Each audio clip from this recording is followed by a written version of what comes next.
오늘은 좀 바울 이야기를 좀 하려고 합니다. 연약한 나를 쓰시는 하나님, 이렇게 제목을 달았는데, 여러분, 바울이 있었기 때문에 우리가 이렇게 바른 신앙생활을 할 수 있습니다. 그리고 교회의 소중함을 알고 이 교회 활동, 예배에 이렇게 참여하고 있습니다. 바울은 우리 잘 아시는 대로 지금의 튀르키예라고 부르죠. 성경엔 소아시아로 되어 있는 그 지역, 이 아시아 쪽에서 가장 서쪽에 있는 지역과 또 유럽의 남쪽, 남유럽이죠. 그리스, 그리고 유럽의 중심지라고 할 수 있는 로마까지 그렇게 직접 순회하면서 사역한 아주 위대한 인물입니다. 그리고 우리가 특별히 이 바울에 대해서 이렇게 기억해야 될 것은, 우리 신약 성경이 총 27권인데 그 중에 13권, 어떤 분들은 14권, 히브리서까지 바울이 기록한 것으로 보면 14권, 보통 13권, 13권의 성경을 기록한 거예요. 그래서 그 성경을 기준으로 해서 우리가 신앙생활을 합니다. 거기에 나오는 우리 신앙적 교리, 또 교회 생활, 바울이 없었으면 정말 큰일 날 뻔했습니다. 바울이 그렇게 큰 일을 한 하나님의 종이죠. 그렇게 크게 쓰임 받았습니다만, 인간이라고 하는 것은 100% 완전한 존재는 없잖아요. 바울 역시 마찬가지입니다.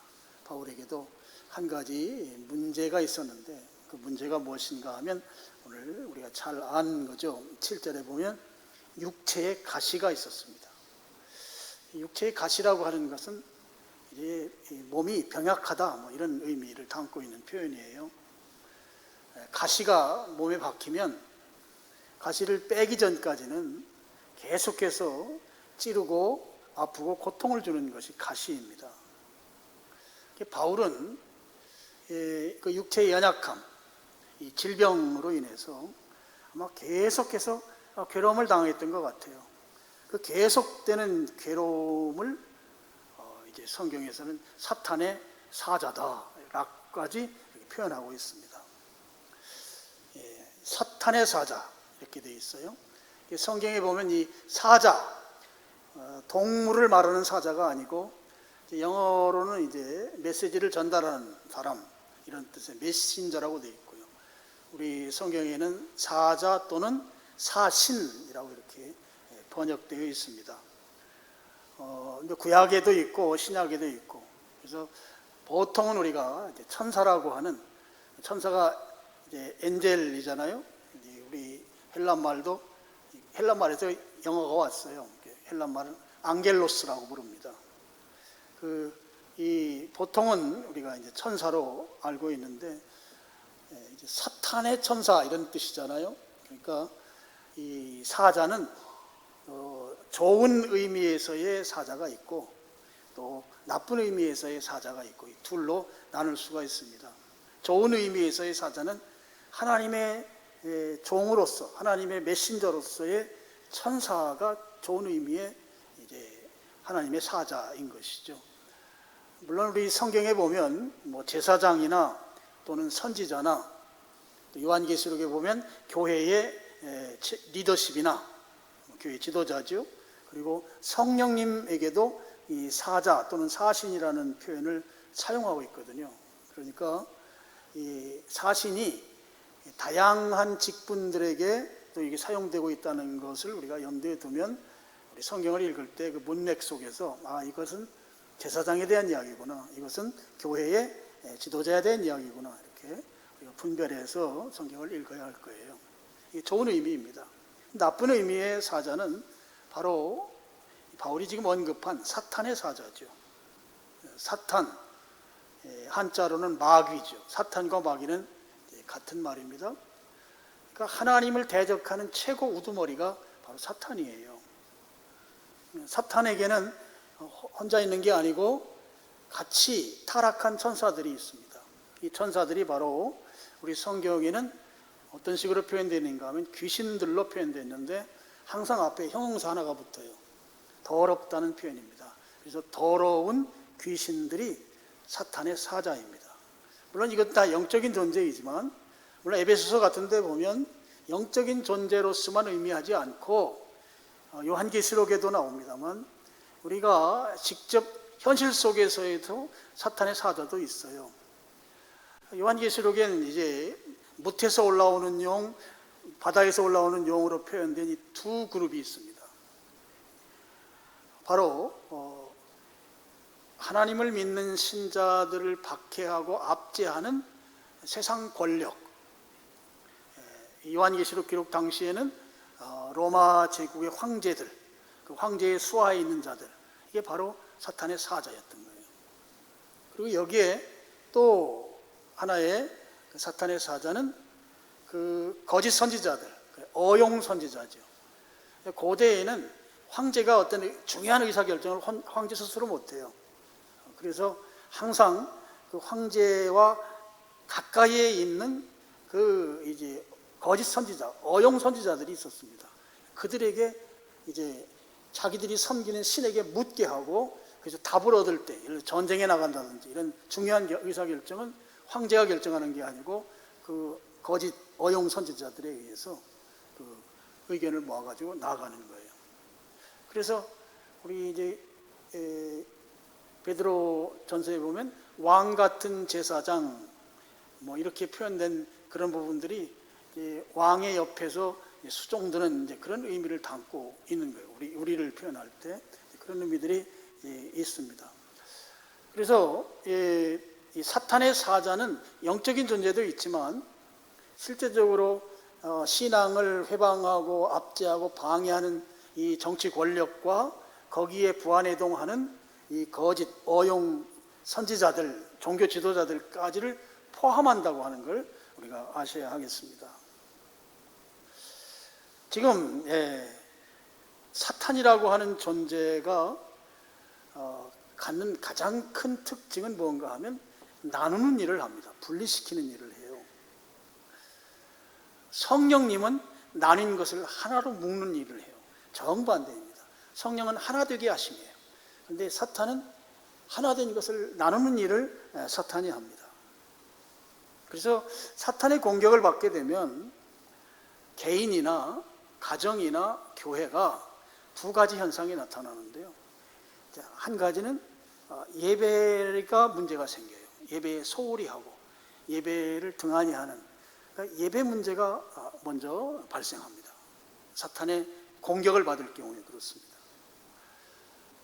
하나님과의 관계성을 분리시키는 것입니다.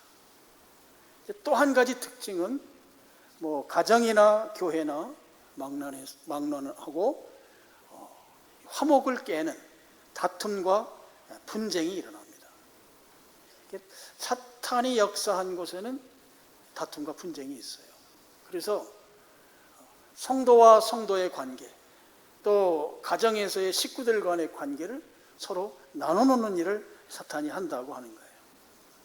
여러분, 이 사탄은 하나님을 직접 공격하지는 못해요. 본질적으로 하나님은 창조주이시고 사탄은 피조된 존재이기 때문에 그렇습니다. 그럼 사탄이 그럼 가만히 있느냐? 그건 결코 아니죠. 사탄은 하나님이 가장 싫어하고 가장 마음 아파할 그 부분을 공격해요. 그게 뭐겠어요? 하나님의 가장 사랑받는 우리들, 하나님이 가장 사랑받는 교회, 하나님이 가장 사랑하는 우리 믿음의 가정들, 그것을 공격하는 거예요. 그렇게 공격했을 때 가정이 나뉜단 말이에요. 교회가 다투고 분쟁한단 말이에요. 이런 상황들이 오는 것을 가장 마음 아파할 분이 바로 하나님이시죠. 그래서 사탄은 하나님을 아주 마음 아프게 하기로 작정하고 공격하는데 나뉜 것으로 공격한다는 거예요. 하나님 직접 못 공격하니까 하나님 가장 사랑받는 누구? 우리들을 공격하고 하나님이 가장 사랑하는 교회를 공격한다. 이건 여러분이 상식적으로 기억하고 있으면 좋겠습니다. 바울은 지금 자기가 이 육체의 연약함, 질병을 의미하는데요. 이 질병 때문에 하나님과 그 나뉘게 되는 그런 이 경험들을 했던 것 같아요. 그리고 사역을 하잖아요. 성도들을 많이 대합니다. 또 순회 사역자이기 때문에 교회들을 방문합니다. 그러면서 자기의 그 육체의 연약함으로 말미암아 교회들이 덕이 안 되고 교회가 나뉘고 교회에 어려움이 생기는 이런 경험들을 바울이 했던 것 같아요. 그래서 자기의 이 육체의 가시를 가리켜서 사탄의 사자라고 한 것이다. 저는 그렇게 보고 있습니다. 자, 그러면 육체의 가시라고 부른 이 바울에게 있어서의 이 질병은 구체적으로 무슨 병을 앓았을까? 성경학자들은 뭐 여러 이야기를 합니다. 그런데 우리 이제 성경에 근거해서 이게 보면 두 가지 질병을 우리가 유추해 볼 수 있습니다. 그것을 알 수 있는 성경 구절이 갈라디아서에 있어요. 갈라디아서 스크린에 좀 올려주시면 제가 읽으면서 설명하겠습니다. 4장 13절, 내가 처음에 육체의 약함으로 말미암아 너희에게 복음을 전한 것을 너희가 아는 바라 그랬어요. 여기에 육체의 약함이라고 하는 것이 이게 이제 성경 처음 쓴 헬라 말로 보면 육체의 약한 요소들이 여러 가지 있지만 가장 빈도수가 많이 사용된 것이 질병입니다. 그러니까 여기에서는 육체에 약하다는 말은 질병으로 보면 될 것 같아요. 바울의 질병. 그런 내가 질병 가운데 있으면서도 너희들에게 복음을 전했다. 이 말이 이제 13절인 거죠. 14절, 너희를 시험하는 것이 내 육체에 있으세요. 그러니까 지금 바울이 지금 질병으로 인해서 사역하는데 성도들이 이것 때문에 시험 받을 수 있다 하는 거예요. 그런데 이것을 너희가 업신여기지도 아니하며 버리지도 아니하고 이렇게 되어 있습니다. 여기 업신여긴다는 말이 중요해요. 업신여긴다는 말은 상대방에 대해서 무시하고 조롱하고 경멸할 때 이 업신여긴다는 표현을 씁니다. 그럼 업신여길 때 그 업신여기는 것에 대해서 표현, 행위로 나타낼 때는 어떻게 나타내는가 하면 이 고대에는 그 대상자에게 침을 뱉었습니다. 침 뱉는 것으로 무시하고 조롱하고 경멸하고 모욕했던 거예요. 예수님도 십자가에 달리기 직전에 침뱉음 당했잖아요. 그것처럼 이게 업신여긴다는 말과 침 뱉는다는 것은 업신여기는 것을 행동으로 표현하는 것이기 때문에 이 업신여김과 침뱉음은 같은 의미입니다. 뜻이 같은 거예요. 그래서 유대인들이 그럼 침 뱉는 걸 한번 봤어요. 성경에 여러 케이스가 있습니다만 특별히 질병의 경우에 보면 나병 환자에게 침을 뱉었어요. 나병은 전염병입니다. 그래서 격리 수용되는 병입니다. 그리고 그 여성병으로 유출병이라고 하는 그 병에 걸린 것을 확인하면 또 침을 뱉었습니다. 그리고 또 경우에 보면 귀신 들렸을 경우, 귀신 들리면 이제 귀신 들린 거 여러분 보셨어요? 귀신 들린 거. 안 보신 거가 젊은 세대들은 아마 귀신 들린 거 못 보셨어요. 저는 꽤 많이 귀신 들린 사람 봤어요. 아주 발작하는 그런 아주 힘도 세고 또 이 언어가 이게 보통 쓰는 언어가 아니고 막 남자가 여자 말도 하고 할아버지 말도 하고 막 이런 언어도 이상한 언어들 하고 뭐 의학에서는 뭐 다중인격 이러지만 귀신 들린 건 다중인격하고도 완전히 달라요. 저는 젊었을 때 그걸 많이 보았습니다. 우리나라에 지금 귀신 들린 사람이 없는 게 너무너무 감사한 거예요. 그만큼 복음이 이 땅에 편만하다고 하는 하나님의 능력이 지금 임재하고 있다고 하는 사실이니까 얼마나 감사한 일입니까? 선교지에 가면 지금도 귀신 들린 사람들이 꽤 많이 있어요. 감사하시기 바랍니다. 우리 선조들이 기도하며 눈물 흘리며 이 땅에 주님의 그 임재하심이 충만하도록 만들어놓은 덕을 우리가 보며 살아가고 있다 볼 수 있습니다. 귀신 들려서 그 경우에도 침을 뱉습니다. 그 다음에 귀신 들린 것과 유사한 행위를 하는 병이 하나가 또 있어요. 이게 옛날 말로는 간질이라고 불렀어요. 요즘은 이제 뇌전증이라고 부릅니다. 비속어도 있어요. 이 말에 대한 비속어는 지랄이라고. 아주 험한 말이에요. 여러분, 그 용어는 쓰지 말길 바랍니다. 뭘 쓰지 말라고요? 그냥 고개만 끄덕이시면 됩니다. 여러분, 간질하는 거 보셨나요? 최근에는 좋은 약들이 많이 나와서 간질 발작이 잘 생기지 않아요. 뇌전증 환자들도. 참 감사한 시대를 살고 있습니다. 자, 바울이 지금 갈라디아서 4장 13, 14절에서 보면 자, 지금 몇 가지 침뱉는 케이스들이 있잖아요. 그러면 나병은 분명히 아니죠. 나병은 격리 수용해야 되기 때문에 지금 사역을 하면서 이동하고 있기 때문에 나병이 아닌 게 분명하고, 그 다음에 유출병 아닌 거 분명하고, 그 다음에 하나님의 종인데 귀신 들리니 만무하죠. 귀신 안 들렸을 거 분명하고. 그러면 하나 남잖아요. 이 뇌전증이라고 하는 병이 하나 남아요. 그래서 바울이 지금 육체의 가시라고 표현한 것이 뇌전증, 간질이었을 것이다, 이렇게 보는 것입니다. 여러분, 이게 얼마나 하나님 앞에 덕이 안 됐겠어요. 생각해 보세요. 바울이 강단에 서서 막 복음을 선포하는데 이게 발작이 일어나는 게 자기도 모르거든요. 그 일어난 순간에 갑자기 강대상에서 옆으로 쓰러져서 입에 막 거품을 물고 발작을 한번 한다고 한번 생각해 보세요. 그가 선포한 말씀의 권위는 땅에 떨어지겠죠. 얼마나 덕이 안 되겠습니까?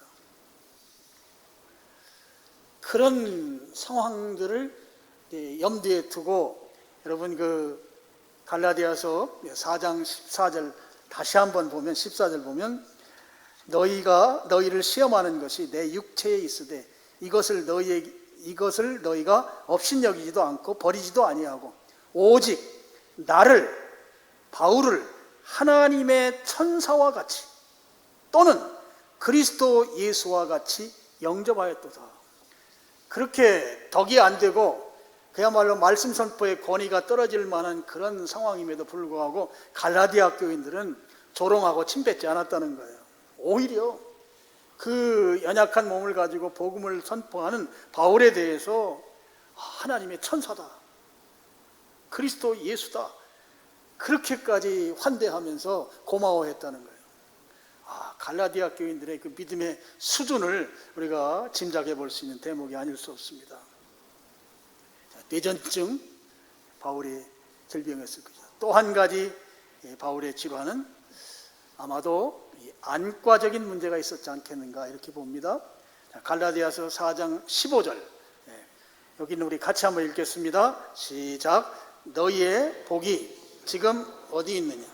내가 너희에게 증언하노니 너희가 할 수만 있었더라면 너희의 눈이라도 빼어 나에게 주었으리라.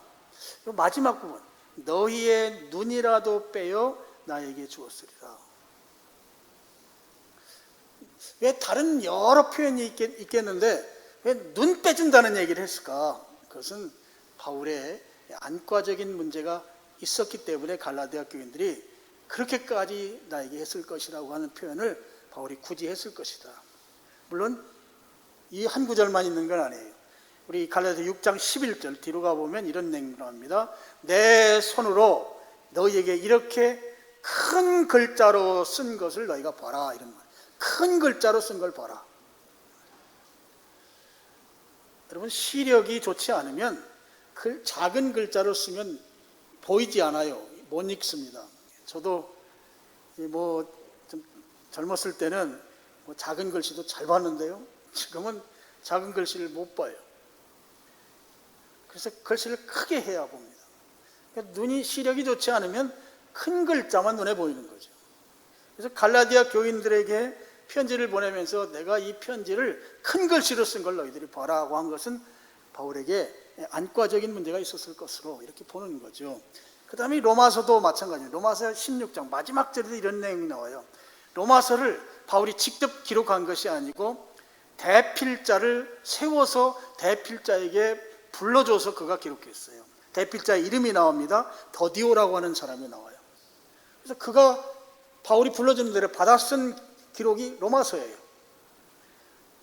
바로 그런 여러 가지 케이스를 볼 때 바울이 안과적인 문제를 안고 있었던 그런 것으로 우리가 볼 수 있겠다 하는 것입니다. 그럼 바울이 이 눈에 문제가 생겼다고 하면 그럼 언제 생겼을까? 또 궁금하잖아요. 바울은 예수님 믿기 전, 회심하기 전에는 유대교 강경파였어요. 아주 원리주의 바리새인이었습니다. 그래서 이 유대교를 지키기 위해서 유대교에 조금이라도 어려움을 주는 조직이나 단체나 개인에 대해서는 가차없이 체포하고 구금했습니다. 그 일을 앞장서서 했어요. 스데반은 죽이는 일에 바울이 앞장섰어요. 그러니까 유대교라고 하는 이 종교를 지키기 위해서 아주 강경파 원리주의자로 활동했던 분이 바울이었습니다. 그런데 그 유대 지경, 자기들이 있는 그 사는 동네가 아닌 다른 동네까지 나가기로 결심한 거예요. 그것이 바로 다메섹이라고 하는 곳이죠. 그래서 유대교 지도자들로부터 영장을 발부받아가지고 다메섹에 있는 그리스도인들을 체포하고 구금시키고 그렇게 하기 위해서 길을 떠납니다. 그런데 가다가 우리 잘 아는 대로 예수님의 음성을 듣죠. 부활하신 예수님을 만나는 거예요. 그야말로 아주 드라마틱한 회심의 장면이죠. 그때 바울에게 강렬한 빛이 이렇게 집중해서 바울을 비치는 그런 경험을 하게 됩니다. 바로 그 빛을 눈으로 맞으면서 그 눈에 문제가 생긴 것이 아닐까 이렇게 추측해 보는 거죠. 그 내용이 사도행전 9장 3절, 8절, 9절에 있습니다. 제가 읽을게요. 사울이 길을 가다가 다메섹에 가까이 이르더니 호련이라는 말은 갑자기라는 말입니다. 하늘로부터 빛이 그를 둘러 비추는지라.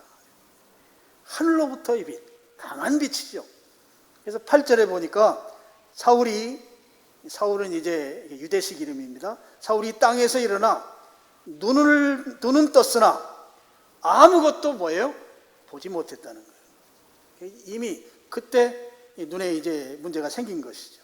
그래서 사람들이 그를 이제 이끌고 다메섹으로 들어갔다. 자, 9절은 같이 읽겠습니다. 시작. 사흘 동안 맹인처럼 살았다 하는 겁니다. 보지 못했다. 그 뒤에 이제 기적같이 하나님의 종에 의해서 이제 보게 됩니다. 보게 돼서 이제 갈라디아서 1장에 보면 이런 내용 나와요. 예수님 만나고 눈에 문제가 생겼는데 안수받고 치료를 받았습니다. 그런 다음에 이제 자기가 이제 예수님을 만났기 때문에 회심했잖아요. 그리스도인이 됐단 말이에요. 그러면 예루살렘으로 가야 맞는데 예루살렘으로 가지 않고 아라비아 사막으로 갔다고 갈라디아서 1장 17절에 나와요. 아라비아 사막이 어딜까? 이건 이제 대체적인 성경학자들의 공통된 의견은 어딘가 하면 우리 성도들 성지순례 갔던 요르단 페트라라고 하는 지역입니다. 이 페트라는 예수님 그 시대에 나바티아라고 하는 그 왕국이 그 지역을 지배하고 있었어요. 그리고 페트라는 나바티아 왕국의 수도였습니다. 그 지역은 이 무역하는 그 무역의 아주 중요한 요지였어요. 그래서 무역하는 사람들로 통행세를 받아가지고 그 먹고 살던 지역이 바로 그 페트라 지역이에요. 근데 페트라라는 말이 바위라는 말이잖아요. 여러분 그 페트라에 가면 다 바위밖에 없어요. 그리고 바람이 불면 그 바람은 오늘날 표현하는 황사, 미세먼지 뭐 이런 바람이겠죠. 그곳에서 바울이 3년을 있습니다. 3년 있으면서 이제 일종의 사역을 준비했다고도 볼 수 있고 그 지역 사람들에게 복음을 전했다고도 볼 수 있는데 3년 동안 그가 있으면서 회개한 건 분명할 거예요. 어떤 회개? 그동안 그리스도인들에 대해서 모질게 대했던 회개. 스데반을 죽음에 내몬 그 큰 죄에 대한 회개. 아마 눈물로 회개했을 것이에요. 근데 그곳이 바람이 불면 황사, 미세먼지니까 만약에 다메섹에서의 그 이 눈병이 100% 완벽하게 치료받았다고 하면 그곳에서 3년 있으면서 안과 문제가 생겼을 것이고, 담에색에서의 그 안과 질환이 완벽하게 치료가 되지 않았다고 하면 담에색이 있으면서 페트라에 있으면서 그 안과 질환이 더 악화됐을 수도 있겠다, 이렇게 우리가 볼 수 있겠습니다. 그래서 이 바울의 경우에 우리 성경에 나오는, 특별히 갈라디아서를 통해서 우리가 유추해 볼 수 있는 것은 두 가지 질병, 뇌전증이라고 하는 질병과 이 안과적인 문제, 이 두 가지. 그래서 바울이 이 두 가지를 다 같이 앓고 있었거나 아니면 둘 중에 한 가지 질병 가운데 있었을 것이다. 다른 분들은 다른 병명을 많이 이야기하는데, 저는 이제 성경에 근거해서 이야기하는 거예요. 성경에 보면 우리가 이렇게 두 가지 질환을 유추해 볼 수 있고, 둘 다를 앓고 있었거나 아니면 한 가지만 그가 앓고 있었거나, 이렇게 볼 수 있겠다 하는 겁니다. 근데 이것이 육체에 가신 거예요. 너무나 힘들게 하고 고통스럽게 하고 사역에 어려움을 주는 질병이었습니다. 그래서 바울은 이 육체의 가시를 해결하기 위해서 어떻게 합니까? 8절에 보면 이것이 내게서 떠나가게 하기 위하여 내가 3번 주께 간구하였더니, 이렇게 되어 있습니다. 그 가시가 없어지도록, 그러니까 자기의 그 육체적인 질병이 치유되도록 3번 기도했다, 이렇게 되어 있어요. 우리 한국의 성도들은 아쉬워하는 대목이죠. 왜 3번만 기도해? 나 같아도 3번은 더 하겠네. 여러분 그러시죠? 그러시잖아요. 4번 했으면 하나님이 안 고쳐주셨을까? 그래도 7번은 해야지. 우리가 그렇게 생각할 수 있어요. 우리식 성경 보는 방법이죠. 여러분 3번이라고 하는 건 두 가지 큰 의미가 있어요. 한 가지는 간절하게 기도했다는 거예요. 간절하게. 여러분, 이 반복한다는 거 있잖아요. 성경에서 반복이라고 하는 것은 강조할 때 쓰거든요. 이 강조한다고 하는 것은 그만큼 이 병에서 낫기 위해서 이 바울이 간절하게 기도했다는 거예요. 3번 기도했더니 이 문장을 보면서 우리는 바울이 정말 간절하게 기도했구나, 이게 딱 드러나야 돼요. 간절하게 기도했다. 또 한 가지 의미가 있어요. 또 한 가지 의미는 집중해서 기도했다는 거예요. 집중해서. 바울은 기도 제목이 참 많은 분이에요. 그가 순회 사역을 했기 때문에 기도 제목이 얼마나 많겠어요. 자기와 함께 다니는 일행들이 배고파도 안 되잖아요. 일용할 양식에 대한 기도, 또 자기가 텐트 메이커로서 그 직접 수익을 만들어가면서 사역을 했기 때문에 일감에 대한 그런 거라든지, 이 같이 동역자들이 함께 다니려면 늘 좋은 것만 아니잖아요. 서로 갈등이 있고 하면 그런 거 해결하는 기도 제목, 또 지역마다 교회들이 잘 성장해야 되는데 그 악한 무리들이 교회를 회방할 때 그런 거에 대한 기도 제목, 또 아픈 환자에 대한 기도 제목, 많은 기도 제목이 바울에게 있었을 것이 분명합니다. 그런데 여기에서 3번 기도했다는 것은 바로 그 자기의 질병 치유를 위한 이 기도 제목 한 가지만 가지고 집중해서 기도했다는 뜻이에요. 그래서 이 3번이라는 의미는 그 집중이라는 말과 연결시키면 어느 정도 기간을 정했다고 하는 의미가 이 속에 있어요.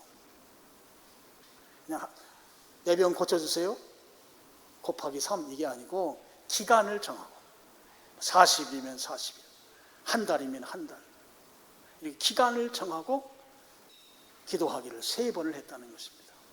그러니까 여러분, 이 3번 기도했다는 말을 보면서 왜 이렇게 조금 기도해서 안 나온 거지, 이런 생각은 하면 안 되고, 그만큼 바울이 간절하게 기도했다. 그리고 그 많은 기도 제목이 있었지만 내가 이번에는 기필코 이 병으로부터 자유함을 얻기 위해서, 치유받기 위해서 내가 간절하게 기도했다. 두 가지 의미가 이 속에 담겨 있다는 것을 여러분 기억하시길 바랍니다. 바울이 그렇게 간절하고 집중해서 기도했음에도 불구하고 바울이 원하는 대로 기도 응답이 일어나지 않았어요. 기도 응답이 안 되는 것으로 하나님이 기도를 응답해 주셨어요. 하나님은 우리의 기도에 대해서 4가지로 응답해 주세요. 미국 사람들이 주로 쓰는 방식입니다. 그래서 여러분 소개합니다. 자, 한 4가지 방식으로 기도 응답해요. 첫 번째는 그래 줄게. 달라고 해. 내가 줄게. 이게 첫 번째 응답입니다. 예스죠. 여러분 기도할 때마다 예스의 응답받기를 축원합니다. 그 다음에 두 번째 응답은 좀 기다려라. 여기는 축원 안 할게요. 기다리고 싶지 않잖아요. 예스, 기다려라. 웨이트, 기다려라. 그 다음에 세 번째는 야, 너 그거 원하냐? 내가 더 좋은 거 줄게. 그것 말고 다른 거 줄게. 이게 세 번째 기도 응답의 얼터네이티브. 나는 바나나 맛 우유를 달라고 했는데 하나님은 저 아프리카 또 동남아시아의 그 맛있는 바나나, 그 바나나를 직접 주시겠다. 네가 원하는 것보다 더 좋은 거 줄게. 이것이 얼터네이티브. 하나님의 기도 응답의 세 번째. 그다음에 마지막, 아마 우리들 다 별로 좋아하지 않을 건데 너예요. 너. 안 돼입니다. 안 돼. 바울이 질병 치유에 대해서 그렇게 간절하고 집중해서 기도했는데 하나님이 안 돼 그랬단 말이에요. 안 돼. 그가 기도한 대로 응답해 주시지 않아서. 근데 응답해 주시지 않은 것이 응답이라는 거예요. 기도 응답의 방법입니다. 응답해 주시지 않으셨지만 응답해 주시지 않은 이유에 대해서는 하나님께서 분명하게 바울에게 깨닫게 했어요. 두 가지를 깨닫게 했어요. 하나님이 안 돼 하고 그냥 침묵하고 계시는 분이 아니시다는 거예요. 이유를 알려주신다는 거예요. 이유를 깨닫게 해주신다는 거예요. 그 깨닫게 해준 첫 번째가 7절에 있습니다. 7절에 보면 자만하지 않게 하려고 그랬다 그런 거예요. 야 바울아, 너 내가 기도 응답 안 한 거는 너 자만하지 않게 하려고, 너 지금 앓고 있는 병 그냥 갖고 살아. 하나님이 그렇게 말씀하셨다는 것입니다. 그러면서 그 자만할 요소가 이제 받은 계시가 너무 크다 거예요.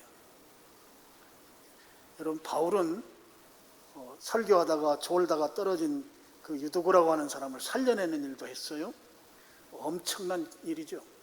그의 손수건을 가지고 환자에게 손수건만 덮어놔도 환자들이 막 치료가 일어나는 놀라운 역사를 행한 하나님의 종입니다. 그리고 우리 고린도후서 12장 앞에 부분에 보면 바울은 하늘나라에 가서 하나님을 만나고 온 사람이에요.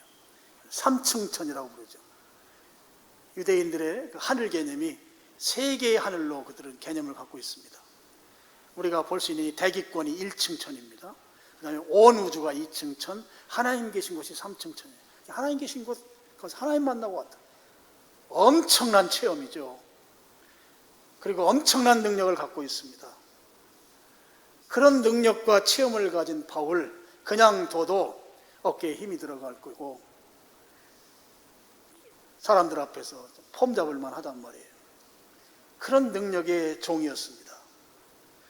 그러면 그렇게 질병도 낫고 사람들 앞에 어깨에 힘주고 그 다음에 폼 잡고 그러면서 사역하는 그런 사역자 바울이라면, 그러면 바울은 드러날지 모르지만 하나님은 드러나지 않는다는 거예요. 그래서 하나님께서 너무 자만하지 않게 하려고 바울의 질병을 고쳐주지 않고 질병을 가지고 살게 하면서 겸손하고 신실하게 하나님의 사역을 감당하라고 하는 그 의미로 내 기도 노야, 하나님 그렇게 말씀하신 것이죠. 하나님께서 노한 이유가 또 한 가지가 있습니다. 9절입니다. 9절 보면 나에게 이르시기를 내 은혜가 내게 족하도다. 그 다음 말이에요. 이는 내 능력이 약한 데서 온전하여짐이라 그랬습니다. 내 능력이 약한데, 이 약하다는 말은 아까 말씀드린 대로 질병을 말하는 거죠. 그래서 이 말은 뭔 말씀인가 하면 하나님께서 지금 이 병든 바울을 쓰셔서 그 하나님의 전능하심, 하나님의 능력, 하나님의 온전하심을 드러내겠다고 하는 뜻인 것입니다. 바울이 가지고 있는 이 질병이 하나님을 나타내는, 하나님의 능력, 그 하나님의 온전하심을 나타내는 그런 도구로 바울의 질병을 쓰시겠다, 이런 뜻인 거예요. 우리가 그런 경험들을 할 수 있을 겁니다. 몸에 병이 있어요. 연약하죠. 저 사람이 뭘 할 수 있겠는가. 근데 그 연약한 몸을 가지고 일하는 걸 보니까 엄청난 열매들, 결실들이 있는 거예요. 그러면 우리가 뭐라고 말합니까? 저 사람으로서는 불가능한 일을 저는 엄청난 열매를 만들어 놨다. 그러면 우리가 하는 말, 하나님이 하셨다. 하나님께서 그 일을 이루셨구나. 그렇게 하나님께서 그런 말씀을 듣기 위해서 바울이 가지고 있는 그 질병 고치지 마라, 그렇게 하셨다는 것입니다. 바울이 자기의 질병 고쳐주지 않기로 작정한 하나님의 그 심오한 뜻을 발견한 후에 바울이 어떤 태도를 취합니까?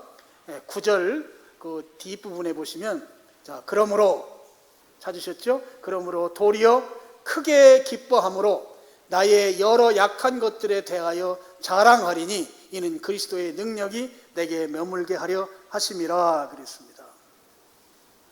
바울이 자기의 질병을 안 고쳐주고 계속해서 질병 가운데에서 사역자로 살아가도록 그렇게 하신 것이 나를 통해서 하나님이 영광 받으시고 하나님의 그 전능하심이 드러나는 것이라고 하는, 그리고 나는 겸손하게 낮아지고 자만하지 않게 하기 위한 것이라는 것을 깨달은 이후에 그는 병든 것을 도리어 기뻐한다는 거예요. 그런 바울의 이 신앙적 수준을 여러분 생각해 보시기 바랍니다. 병든 게 오히려 기쁘다. 내가 병들므로 인해서, 내가 연약함으로 인해서 하나님이 높임 받으시기 때문이다. 하나님께서 나의 질병을 통해서 하나님을 높이 드러내실 것이, 그것이 확신되어지면서 바울이 자기가 가지고 있는 이 질환, 육체적 가시가 자랑스럽다는 거예요. 자랑스럽다. 이렇게 육신의 가시를 통해서 그가 경험한 이 믿음의 고백, 한 구절입니다. 로마서 14장 8절을 우리 마지막으로 같이 한번 읽어보겠습니다. 시작.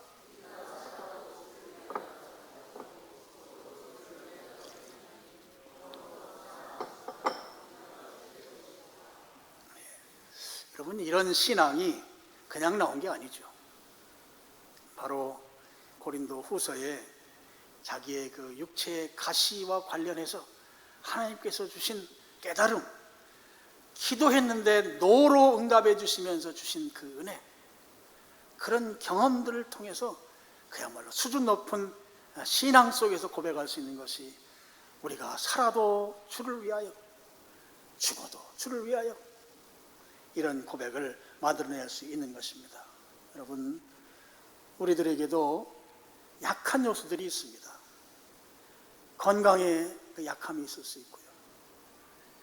우리 구절에 보면 여러 약한 것들 이렇게 표현한 것처럼 그 외에도 재정적인 부분에서 또 약할 수 있습니다. 또 우리가 사회생활 하는데 무엇인가 나에게 핸디캡이 있는데 그 핸디캡 때문에 약한 것이 그것을 통해서 나타날 수도 있습니다. 근데 오늘 바울의 육체적 가시가 주는 교훈이 뭐예요? 그 가시는 나로 하여금 자만하지 말도록, 자고하지 않게 하기 위해서, 하나님이 쓰시기에 좋은 겸손한 종, 그 종의 길을 가도록 만들기 위해서 육체의 가시를 두셨고, 또 한 가지는 하나님께서 약한 나를 통해서 하나님의 그 능력을 나타내기 위해서, 강한 사람을 통해서 나타내면 그게 하나님이 하신 건지, 그 강한 사람의 그 자기가 가지고 있는 그 캐퍼빌리티를 가지고 한 건지 우리가 분별하지 못하지만, 약한 자가 결실 열매를 맺으면 그건 하나님이 하신 거다 말이에요. 하나님이 하신 거다. 그거를 바울을 통해서 나타나기 위해서 그래서 이 육체의 가시 너 가지고 살아. 그랬다는 것이죠. 오늘 우리도 마찬가지입니다.